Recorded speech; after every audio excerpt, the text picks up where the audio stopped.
మామూలుగానే గాయపడిన సింహం నుంచి వచ్చే శ్వాస గర్జన కంటే భయంకరంగా ఉంటుంది అంటారు. అలాంటిది ఆ గాయపడిన సింహం పక్కా ప్లానింగ్తో దిగితే అది క్రియేట్ చేసే విస్ఫోటనం ఎలా ఉంటుంది, అది క్రియేట్ చేసే యూపోరియా ఎలా ఉంటుంది, దాని గర్జన ఎంత భయంకరంగా ఉంటుంది. ఇప్పుడు సేమ్ అదే పనిలో మన గ్లోబల్ స్టార్ రామ్ చరణ్ గారు అయితే ఉన్నారన్నమాట. RC-17 ప్రీ ప్రొడక్షన్ పనుల కోసం రామ్ చరణ్ గారు అయితే UAE అయితే వెళ్ళారు. రామ్ చరణ్ గారు ఇప్పుడే కాదు, గతంలో కూడా సుకుమార్ గారితో కలిసి ఆ సినిమా ప్రీ ప్రొడక్షన్ పనుల కోసం దుబాయ్ అయితే వెళ్ళారు. మరి దుబాయ్ వెళ్ళి ప్రీ ప్రొడక్షన్ పనులు చేస్తున్నారంటే అసలు వీళ్ళిద్దరూ కలిసి అలాంటి సినిమాను రెడీ చేస్తున్నారో మీరే ఊహించుకోండి. గేమ్ చేంజర్ సినిమా రిజల్ట్ తర్వాత రామ్ చరణ్ గారు అయితే చాలా అంటే చాలా మారారు భయ్య.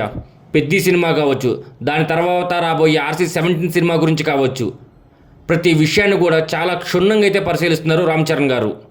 పెద్ద సినిమాలో రామ్ చరణ్ గారి క్యారెక్టర్ అయితే ఒక పాత్ బ్రేకింగ్ క్యారెక్టర్ అనమాట.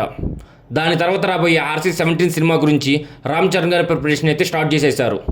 దుబాయ్ వెళ్ళి మరి ప్రీ ప్రొడక్షన్ పనులు అయితే చేస్తున్నారు.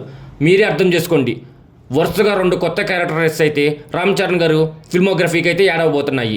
ఫ్యాన్స్ అయితే రెడీ అయిపోయింది. ఇంక ఇది పక్కన పెడితే పెద్ద సినిమాలో ఒక అదిరిపోయే ఫోక్ సాంగ్ని అయితే మన AR రెహమాన్ గారు అయితే రెడీ చేస్తున్నారు. అయితే ఆ సాంగ్లో పాడటానికి సింగర్స్గా మన శ్రీకాకుళానికి చెందినటువంటి కొంతమందిని అయితే వీళ్ళు ఎత్తుకుతున్నారు.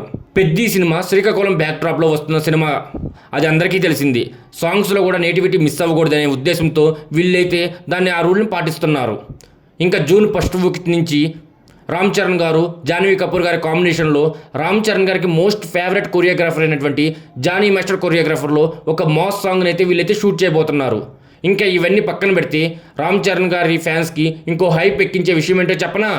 రామ్ చరణ్ గారు అలాగే మన మాటల మాంత్రికుడైనటువంటి త్రివిక్రమ్ గారి కాంబినేషన్లో ఆల్మోస్ట్ సినిమా లాక్ అయిపోయినట్టే భయ్యా.